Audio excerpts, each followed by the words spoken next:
nahmaduhu wa nasta'inuhu wa nastaghfiruh wa na'udzu billahi min shururi anfusina wa min sayyiati a'malina. May yahdihillahu fala mudilla lahu wa may yudlil fala hadiya lahu. Wa asyhadu an la ilaha illallah wahdahu la syarika lahu wa asyhadu anna Muhammadan abduhu wa rasuluhu alladzi la nabiyya ba'dahu, amma ba'd. Faqala Allah Ta'ala fil Qur'anil Karim, a'udzu billahi minasyaitonir rajim. Ya ayyuhalladzina amanu kutiba 'alaikumus shiyam, al-ayat. Wa qala Rasulullah sallallahu alaihi wasallam, rubba sha'imin laisa lahu min siyami illa ju' al-hadis. Hadirin jamaah Jumat yang dimuliakan Allah Subhanahu wa taala. Tema khutbah kali ini, ibadah saum tidak sekedar menahan lapar dan haus. Hadirin beriman, secara bahasa dulu, saum artinya al-imsak, artinya menahan diri. Kalau Bapak diam, tidak bergerak, tidak berbicara, itu al-imsak. Bapak diam di rumah tidak keluar, atau diam di kamar tidak keluar, itu namanya imsak, menahan diri. Kalau kita sedang naik mobil, naik motor, kemudian kita ngerem, berhenti, itu namanya imsak. Di luas yang dimaksud saum secara bahasa itu menahan diri dari apapun. Sedangkan saum menurut syariat Islam tahun kedua Hijriah, kemudian turun ayat ya ayyuhalladzina amanu kutiba 'alaikumus syiyam, maka saum di situ diartikan tidak bebas, hanya menahan diri dari 3 hal: al-imsaku anil aqli wasyarab wal jima. Itu menahan diri, itu tidak meninggalkan makan, meninggalkan minum, dan meninggalkan jima, berhubungan badan antara suami dan istri. Dan sekaligus itu menjadi rukun. Di rukun itu artinya menentukan sahnya suatu ibadah. Kalau niat tidak usah kita bicarakan lagi, karena niat itu masuk pada setiap ibadah. Kalau dalam bahasa ulama disebutnya raqsu kulli babin. Makanya hadis innamal a'malu binniyat, bahwa setiap amal itu pasti di situ ada niat. Itu masuk kepada setiap bab. Bab saum masuk innamal a'malu binniyat. Bab haji, bab zakat, bab salat, semua masuk innamal a'malu binniyat. Kalau tidak ada niat ya berarti tidak sah. Jadi rukun saum itu 2, niat dan imsak. Dan imsak yang dimaksud sudah saya terangkan di awal, itu menahan diri dari makan, minum, dan jima. Sedangkan syarat yang membedakan syarat dengan rukun, kalau rukun adalah di dalam, kalau syarat itu di luar. Misalnya wudu menentukan sahnya sholat, tapi kan wudu bukan sholat, disebutnya syarat sholat. Tapi kalau baca Al-Fatihah itu rukun. Kenapa? Karena dia bagian dari sholat dan menentukan sahnya sholat. Tidak ada Al-Fatihah tapi itu sah sholat. Maka jadi dalil katinggalan Al-Fatihah itu katinggalan sarokaan. Bapak nih masuk ke dalam saf, tiba-tiba imam sudah Ar-Rahmanir-Rahim, itu udah kurang 1 rakaat. Nanti di akhir tambah 1 rakaat gitu. Ya. Tapi ada juga yang berpendapat dapat rukun, dapat rakaat. Silakan saja itu. Syarat sah saum itu yang pertama Islam. Orang di luar Islam tidak sah saumnya. Yang kedua berakal. Orang gila tidak pakai niat lagi. Orang gila itu kalau dia mau sholat, mau saum, bahkan dia kalau membunuh pun tidak ada ikatan dengan pahala dan dosa. Karena kata Nabi, diangkat kewajiban dari 3 orang: yang tidur sampai dia bangun, dari yang gila sampai dia berakal, dan dari anak-anak sampai dia dewasa. Dan kemudian yang ketiga yang dewasa disebutnya balik. Kemudian tidak haid, tidak nifas kalau perempuan, dan terakhir istitoah. Itu menentukan sahnya saum, yaitu mampu.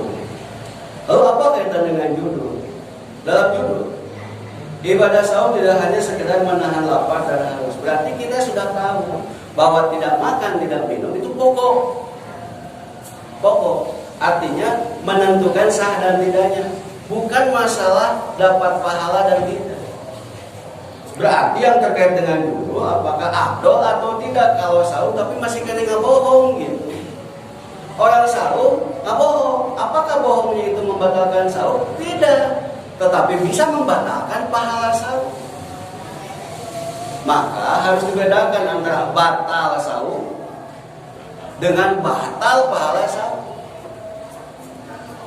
Saya mengutip hadis Bukhari dari Abu Hurairah, qala, ia berkata, qala Rasulullah sallallahu alaihi wasallam, telah bersabda Rasulullah sallallahu alaihi wasallam, man lam yada qaula zuri, barang siapa yang tidak meninggalkan ucapan dusta,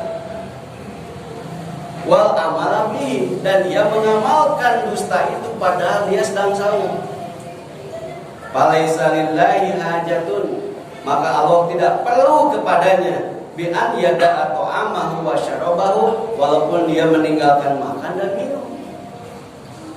Kalaupun dia tuh saum gitu, tapi masih tetap ngawadul, ngabohong.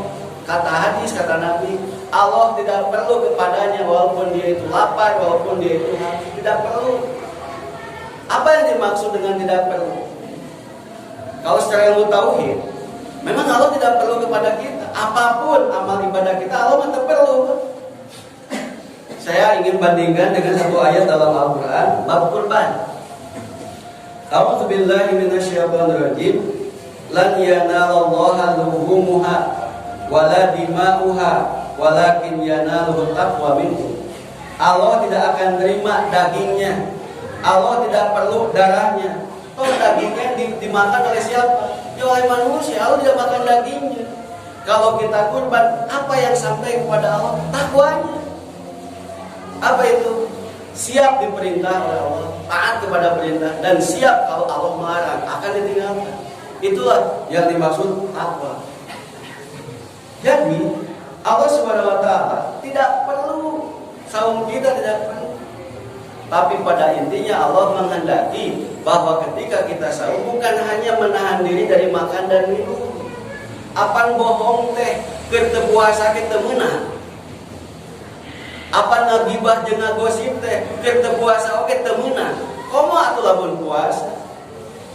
Berarti Allah bukan tidak butuh sebetulnya mana. Allah tidak akan terima sebagai saum yang utama, sebagai saum yang afdal. Oleh karena itu, saum tidak hanya sekedar yang pokoknya saja, tidak makan, tidak minum, tidak jima. Tapi lebih dari itu kita ingin mengambil keutamaan afdaliyah. Berarti apa salah satunya? Tidak bohong, tidak dusta. Bahkan ulama lebih umum bukan hanya masalah dusta, masalah bohong. Apapun yang keluar dari lisan dan itu jelek, termasuk nanti ghibah, ngomong kasar, gogorowokan, apapun yang terkait dengan dosa yang dilakukan oleh lidah, maka lebih umum dari itu. Bahkan kalau kita lihat hadis yang diriwayatkan oleh Imam An-Nasai dari Abu Hurairah, qala Rasulullah sallallahu alaihi wasallam, Rasulullah sallallahu alaihi wasallam bersabda, rubba shaimin, banyak yang saum itu, laisa lahu min siyamihi, tapi tidak ada pahala bagi saumnya, ilal ju, kecuali hanya lapar. Berarti saum tidak cukup hanya menahan lapar dan haus, tetapi pada intinya saum adalah menahan diri tidak bermaksiat kepada Allah. Karena saya sebutkan yang namanya bohong, yang namanya ghibah, yang namanya maksiat, dan bulan Ramadan oge tekenging komo masuk bulan Ramadan. Dan bukankah Ramadan disebut syahrul mubarakun, bulan yang penuh dengan berkah? Apa itu berkah? Ditingkatkan pahala dari bulan yang lain. Pahala ibadah sunat seperti wajib, pahala ibadah wajib dilipat ganda. Bahkan bukan sampai 700 kali lipat, ila masya Allah, bukan ila sab'i mi'ati dhifin. Dari mana ulama mengartikan ila masya Allah? Dari hadis bahwa saum itu untuk asyamli, untukku, wa ana adzibih, dan aku yang akan langsung memberikan pahala. Untuk sholat Allah tidak berkata demikian. Untuk zakat, untuk haji, untuk ibadah, tapi untuk saum asyamli, saum itu untuk wa ana adzibih, Aku yang akan langsung membalas, memberi pahala. Maka ulama mengatakan bukan hanya sampai 700 kali lipat, tetapi dilipat gandakan ila masya Allah sampai tak terhingga. Bulan biasa saja kita anti menghindari perbuatan maksiat, komodoya atau bulan Ramadan dibuka pintu surga, ditutup pintu neraka. Bulan-bulan lain kan gak ada kata-kata itu. Bulan-bulan lain kalau bulan Ramadan, apabila kamu masuk ke Ramadan, dibuka pintu surga, dikunci pintu neraka, setan-setan dibelenggu. Oleh karena itu, kemaksiatan sekecil apapun tidak menghargai bulan Ramadan. Barakallahu li wa lakum.